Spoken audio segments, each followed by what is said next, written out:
չի կարող Ադրբեջանի զորքերը գա քո տարածքում լինի, քեզ մի փաստաթուղթ թակամարության կարգավորման ստորագրես, նույնիսկ այդ զորքերը քո տարածքից դուրս չգան։ Հիմա ասում եմ, որ սահմանագծման եւ սահմանազատման արդյունքում զորքերը դուրս են գալի, բայց մենք գիտենք, որ այս օրերին իրենց դիրքերը ամրապնդելու կապիտալ շինարարություն անում Ադրբեջանը Հայաստանի տարածքում։ Սա մեկ ապացույց է ևս, որ Ադրբեջանը չի պատրաստվում նույնիսկ սահմանագծման սահմանազատման արդյունքում Հայաստանի տարածքից դուրս գալ։ Հետևաբար այդ խաղաղության մասին խոսելը թույլ է ու անիմաստ, հիմնավոր չի։ Երկրորդ արդյոք այդ թուղթը մեզ բերել է երաշխիք, որ Ադրբեջանը չի արձակվելու, բնականաբար ոչ։ Նախ մենք ինչ ենք ասում ենք, որ եթե ուզում ենք այդ խաղաղությունը, այսպես ասած, Ադրբեջանի հետ լինի անդառնալի եւ անշրջելի, պետք է ներգրավել միջազգային երաշխավորներ։ Եվ աշխարհում դա շատ ընդունված կարգ է, որ նման երկարատև հակամարտությունների լուծման համար արժեք կշիռ ներկայացնող գերտերություններ դառնում են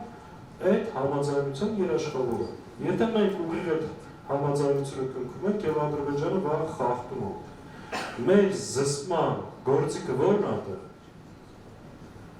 Հետևաբար մեր մոտեցումը հետևյալն է, ոչ թե ասում մենք Ադրբեջանը ոչ մի թուղթ չենք քննարկում, բանակցություն չենք վարում, խաղաղություն չենք ուզում, այլ ասում ենք, որ այդ խաղաղության մեխանիզմները հասնելու պետք է լինի արդարացի, պետք է լինի անշրջելի։ Այն ինչ որ այսօր մեզ հրամցնում են, դա այդպես չի։ Նույնը թռիպի հետ կապված։ Ոչ թե ասում ենք, որ Հայաստանի տարածքը չպետք է ապաշրջափակվի, ճանապարհներ չպետք է լինեն, այլ ասում ենք, եթե խոսում ենք դրա մասին, առաջի քայլը